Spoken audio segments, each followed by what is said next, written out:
Welcome back to In His Mind.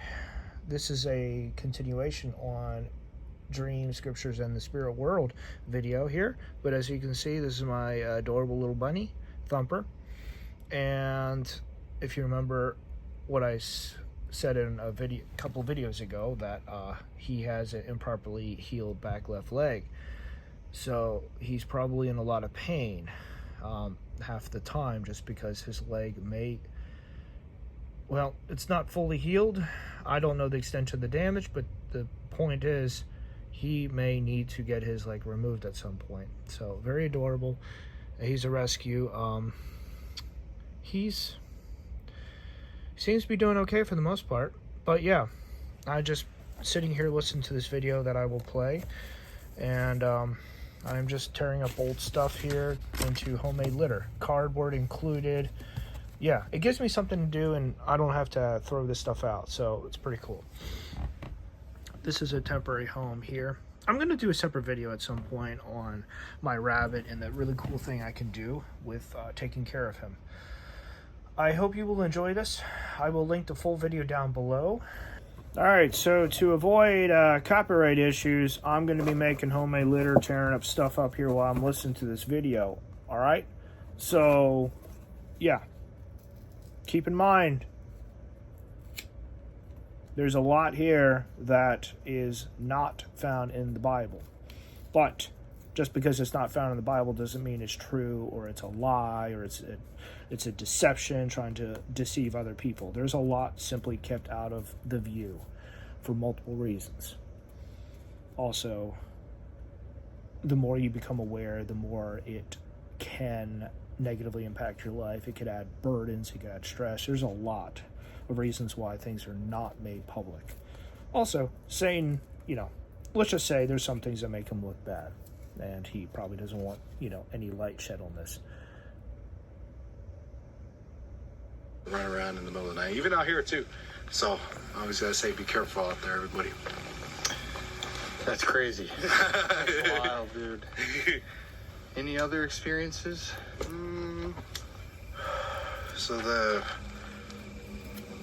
eeriest beings I would have to say that I've encountered and learned about are beings in English called soul eaters.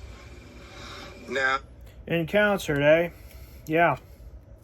Dream is not a soul eater as far as I'm aware. From what I've seen, the interactions, everything, it does not lead me to believe this. In fact, he could be one of those who is actually dealing with these spiritual entities. I want to make that clear, but I don't know how. I've been struggling on how to talk about that because, frankly, there's a lot of ways, and there's very little that is concrete despite the years that he's been in my life. But I do need to make that clear. In the spirit world, you have these beings that were made from the Creator that roam around lands like this, who make sure that the spirit world doesn't get too cluttered. Now, when I talk about this is when people get of old age. In other words, to help maintain law and order, there could be spirits that have jurisdiction over certain areas and certain the scripture does support that as far as like there being law and order. But as far as angels carrying out this per se, it is quiet.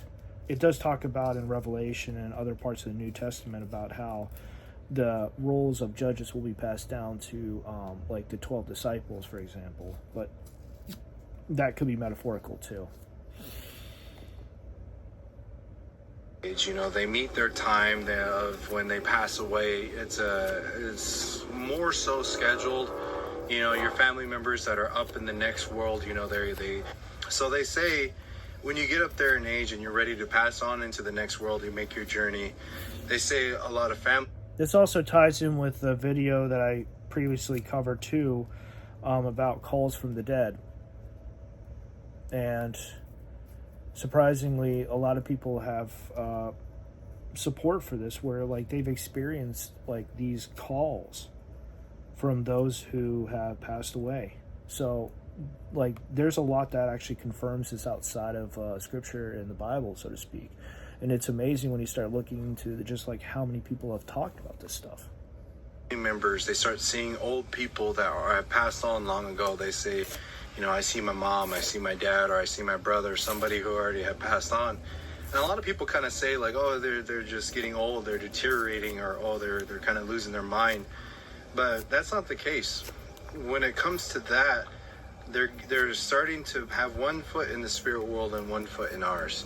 So when they do pass on, those family members take them on their journey into the next world. And whatever religion that you follow, most of them that I've encountered, they always talk about a white light or something of that nature, to where you're kind of go on a journey to the spirit world and you go on from there.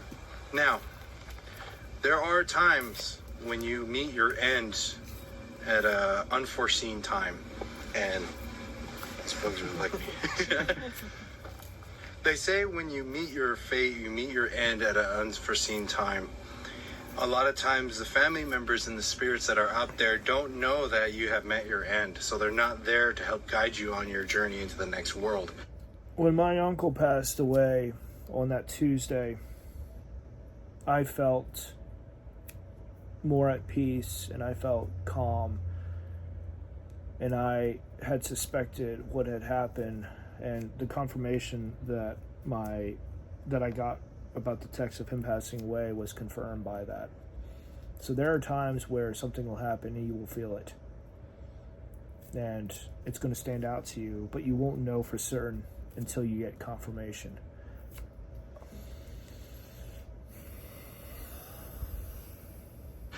Say you get murdered, say you get in a car crash and you die unexpectedly. You'll wake up. Well, one analogy I like to make is that movie Ghost, with I believe it's Patrick Swayze. He passed away a couple years ago, by the way. His end, and he gets up, he looks around, he's a spirit, but then he sees his body right there. And there are these dark shadows, these dark beings that kind of came out of the ground and started chasing him around. And those, in a sense, are what we call soul eaters.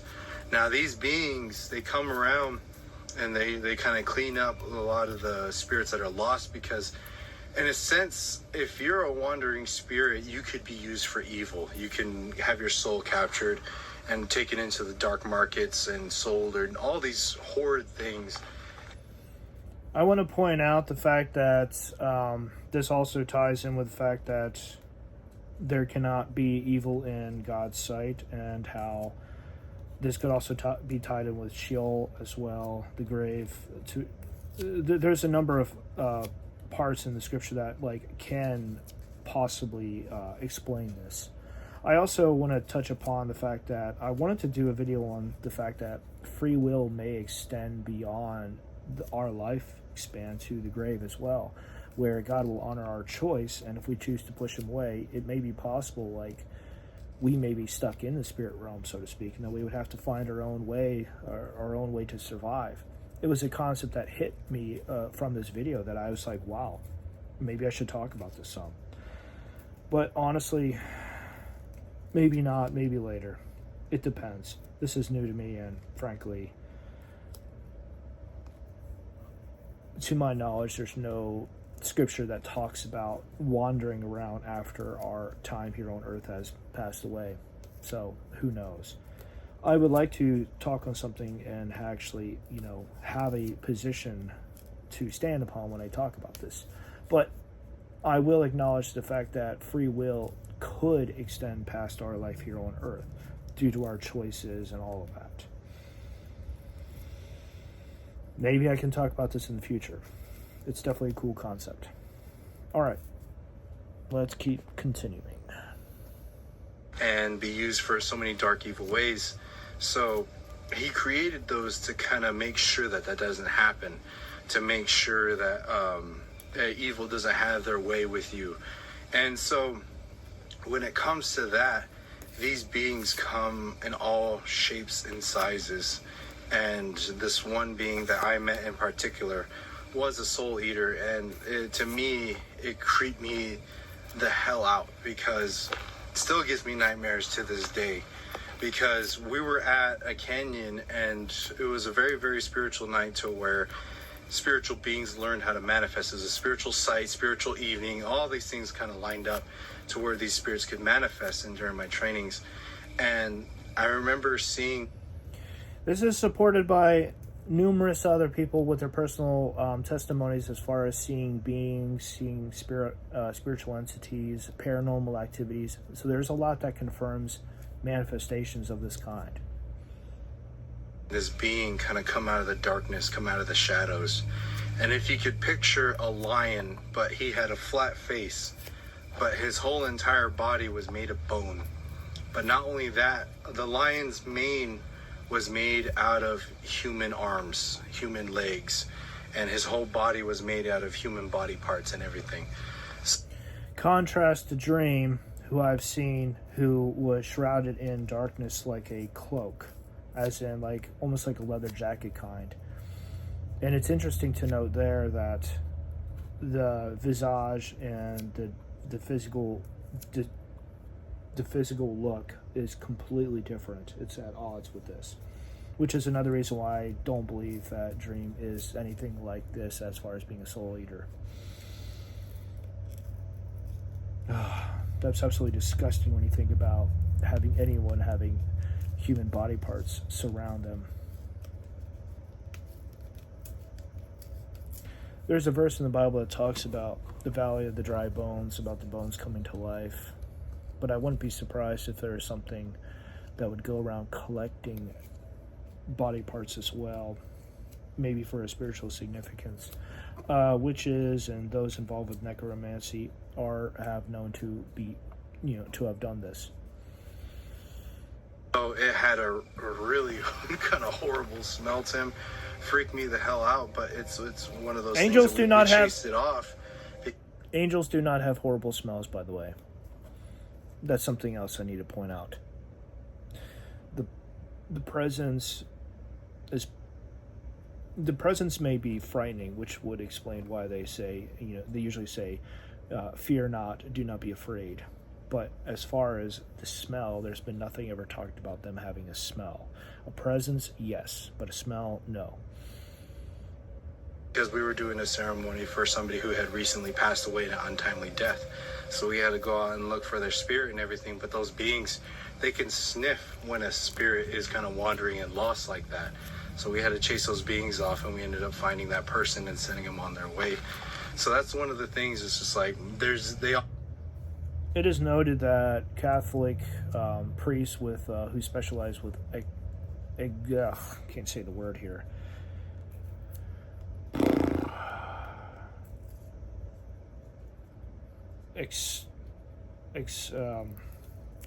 Exorcist. My brain's shutting down here. It's like time for me to go to sleep here, but Catholic exorcists, they have confirmations on some of this with what they deal with as well. So there's definitely more on that particular part there. But I do need to point that out there.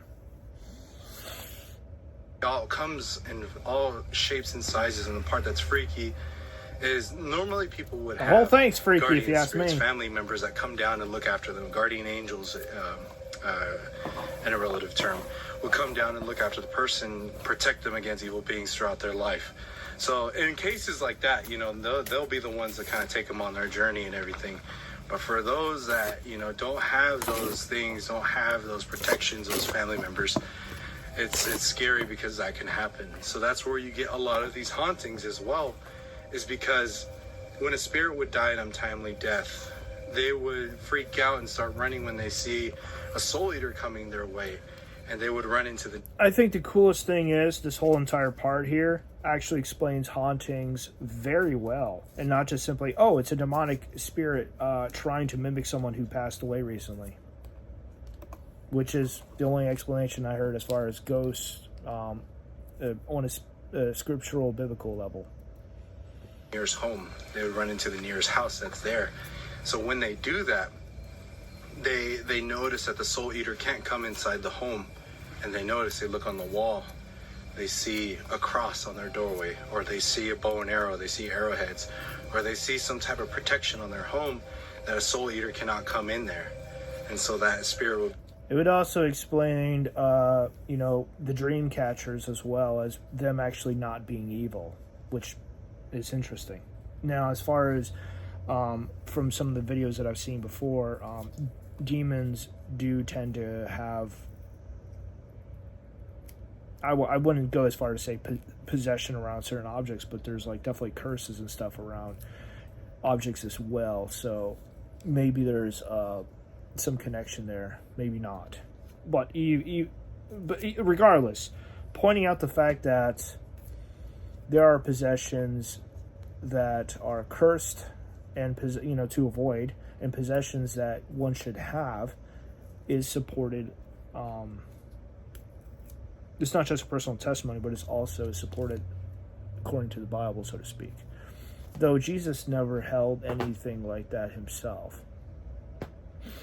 He passed a lot of teachings to his disciples, but this was not one of them. So I wonder as far as whether or not it's just a personal connection that really ultimately comes down to it. A personal connection to demons, to us, or to something that we do not have information on at this point in time. Publicly. There's probably information. If there's information out there, it's not released to the public. Like, okay, I'm just gonna hang out here in this house. I'm gonna mess around with these people, is try to get their attention, see if I can get some help. That's where you have like doors opening and closing, see shadows, start seeing people in your home. So that's a lot of times what we come to find out is lost spirits, lost souls end up in these homes, and that's where you get a normal haunting most of the time. So it's just people that haven't made their final journey, didn't have those spirits there to help them on their next step. So that's where, the lost spirits like that, whenever you go to these locations, you always have to be mindful of that, because this is like, there could be a spirit calling for help, but there's also a darker, evil, demonic being that's holding them there. I guess you can say like the Conjuring, when Valak had that old man in that home. I don't like The Conjuring. I don't like the way Hollywood does this whole possession types, because I've seen 2 possessions, and frankly, it was nothing like that. It's nothing to be worried about, to be scared about. And I may just have to sit down and just do a full-blown video on that. But until then, I'll just make comments here and there about that. They were unimpressive, and it's not something to be afraid of. Like, I'll just continue. A similar case just like that, to where, you would think that the old man is a bad person that's creeping out and freaking out these people, but it's actually a spirit that's calling out for help. So always be mindful of that. Always be, think about the certain scenarios that you could be dealing with in your home. So that's just soul eaters are, something I typically don't like to run into. Yeah. I don't think I would either, man. What do you think is your craziest paranormal experience? Like, what was something that was just so profound that it stuck with you? God, I have a list. Right. You ever investigate the Watch Show Club? Yeah, we did. Would have to be there. So I will pause there. And this is from I Killed a Skinwalker, Real Horror Stories from the Reservation. Viewer discretion advised. There's a lot to think about. There really is. Because when it comes down to it, there's a lot that is simply left out of the Bible. I think as a whole, the Bible is great to start and build your faith upon, because everyone who cares about faith, everyone who claims to be a Christian, we need to stand upon something solid and firm. The Bible is one of the best places to start off with. And for many, they will stay there. I cannot recommend going beyond the Bible myself, but what I can say is I had answers that I could not find in the Bible that, for better or worse, did have me step outside. But part of it is because, having an entity in my life was a part of this. I never asked for this. I didn't want to have him in my life, and it just happened. So, scripturally speaking, there's very little that talks about what to do when there's something that is attached to it. Now, for many other people, when they talk about, like, witchcraft and demons, like, it's attached to them at a very young age, or, like, by a relative, something like that. But for me, having something possibly attached because of a deployment related issue was surprising.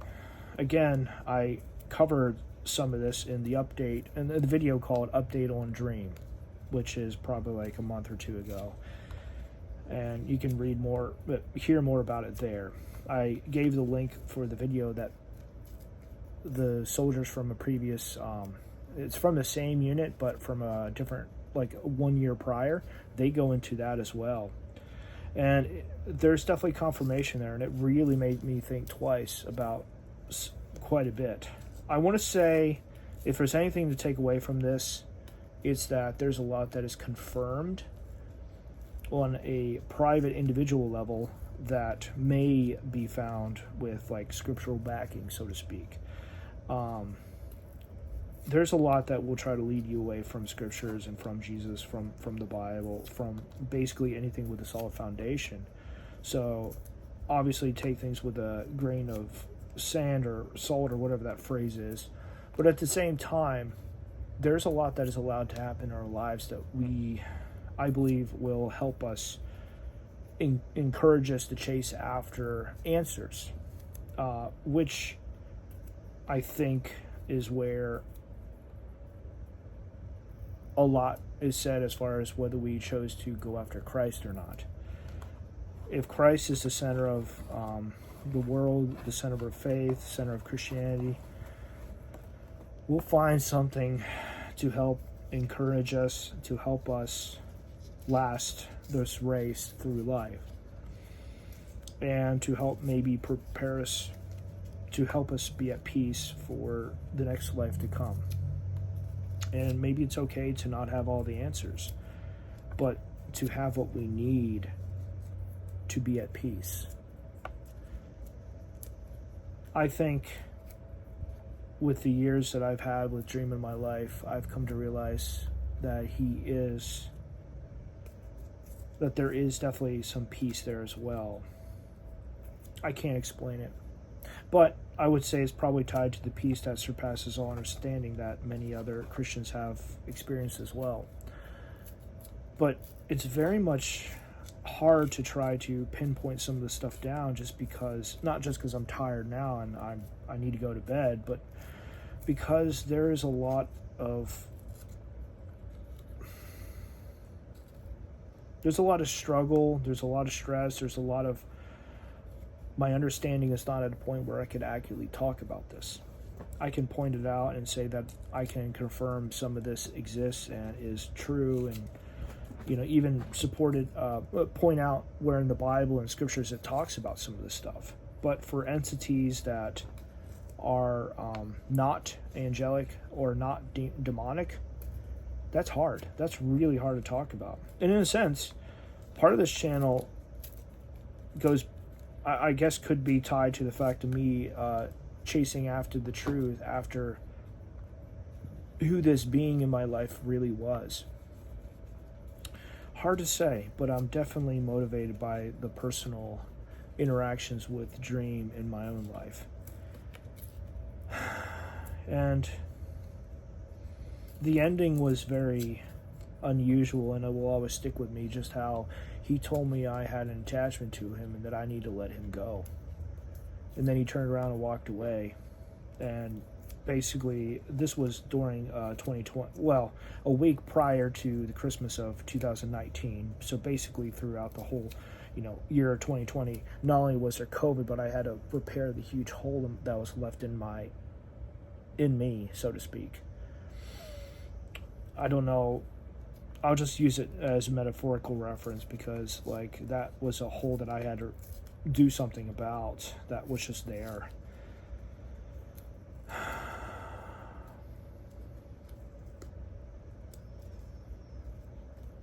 Anyway, there's more to talk about, but I would love to hear your thoughts on this, and I would definitely recommend that you check out that video. I don't know much about that channel, but that video stood out to me, and there's a lot to be gleaned from this. It goes into different conversations, different points, though. But as far as the topic of Dream and Soul Eater, there's almost nothing in common. There's almost nothing that is the same. And I find that to be very, very interesting. All right, till next time.